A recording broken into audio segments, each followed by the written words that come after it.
Helen Keller was born in Alabama. She was born with perfect sight and hearing.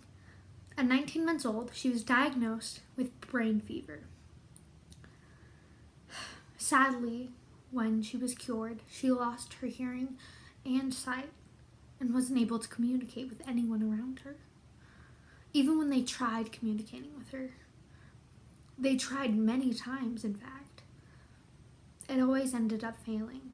It got so bad, and she was so annoyed that she couldn't talk to anyone, that she was throwing temper tantrums.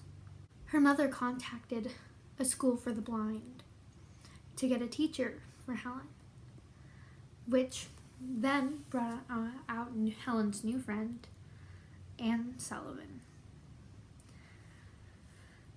It took a lot of trial and errors, but eventually Anne was able to communicate with Helen.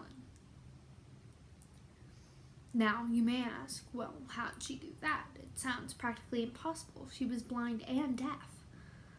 Well, she took Helen outside to the courtyard, over where the water pump was.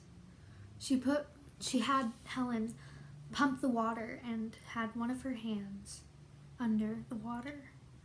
Then she signed to her water. And then after that, Helen kind of got the gist of how she was trying to communicate with her. That afternoon, Helen learned 30 new words and was able to really communicate with Anne. The events of that day forever changed Helen Keller's life. She was able to finally communicate with everyone around her after years of being separated.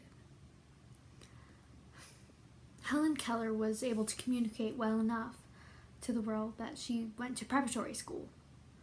And after that, she went to college. She learned how to type. And during her college years, she wrote a book and many articles. And during all of those years of schooling, Anne Sullivan was right by her side through it all, helping her with every lesson. Helen Keller, despite all odds, was able to accomplish many great things. She was blind and deaf, but that didn't stop her from achieving her dreams. I hope you learned a thing or two from this video.